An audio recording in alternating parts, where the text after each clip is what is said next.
So, good day everyone. My name is Jun Marco Barreros from BSITS 2A. At ngayon ay ang gagawin natin ay B6 which is Activity 6 ng subject namin na operating system. So, present po na pala natin. And, so, ayan, operating system B6 or OS B6. So, ito yon setting up client server or setting up client operating system connection to Windows Server domain. So, step 1 na agad tayo. Ayan. Open VirtualBox and create servers for Windows XP 2008 and Windows 7. So, Windows XP at saka Windows 2008 yan. And set all the networks of the servers into internal network. So, dito yon pagka-open nyo ng Oracle VM, dapat na meron na kayong operating system na Windows XP 2008 at saka ng Windows 7. So, kapag ise-set niyo yung mga networks nitong tatlong ito sa internal network, ang gagawin niyo lang, kunwari ito, i-right click niyo lang yan, tapos may lalabas na maliit na window or pop-up window. May makikita kayong settings doon which is nasa pinakataas ng window na yon. Click niyo yung settings, tapos ito yung lalabas. Ayan, settings nakalagay dito. Click niyo tong network, tapos dito sa attach to na yan, click nyo tong drop down tapos may lalabas niya mga options. Piliin nyo lang yung internal network. So, gawin nyo yun sa tatlong OS na to. So, next is step 2 naman which is Windows 7 to domain server naman tayo. So, ayan, open Windows 7 server dun sa loob ng Oracle. Tapos, go to control panel. Pagpunta nyo sa control panel, punta naman kayo sa system and security, tapos system, tapos click nyo yung change settings, and then click the domain. So, ito na yun, kapag click nyo na yung change settings, lalabas tong window na to, at i-click nyo lang tong domain na to. So, ayan, click domain, and input your domain on the text box and click OK. So, yung domain ko kasi ay nakapangalan pa siya sa 2008 na server. So, ang dapat na ilalagay ko dito is junmarkwindows2008.com. So, kung ano man yung domain nyo, yun yung ilalagay nyo dito. At saka nyo i-click yung next.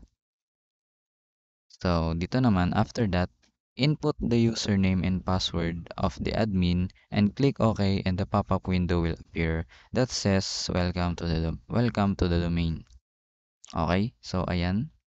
Dapat, ito na.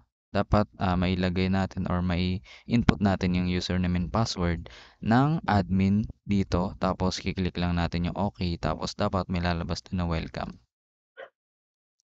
Tapos nun, i-restart lang natin yung Windows 7 server at yun na, tapos na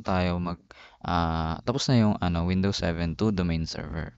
So, eto, if there is any issue, disable lang natin yung OS firewall for the client server and for the OS server. So, parehas yun.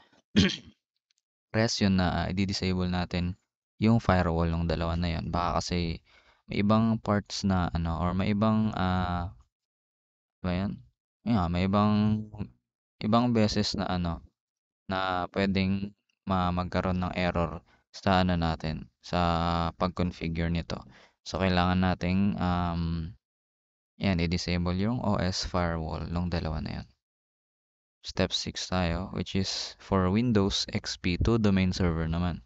So, una, open natin yung Windows XP server, and then, go to control panel. Ito, click nyo lang tong start.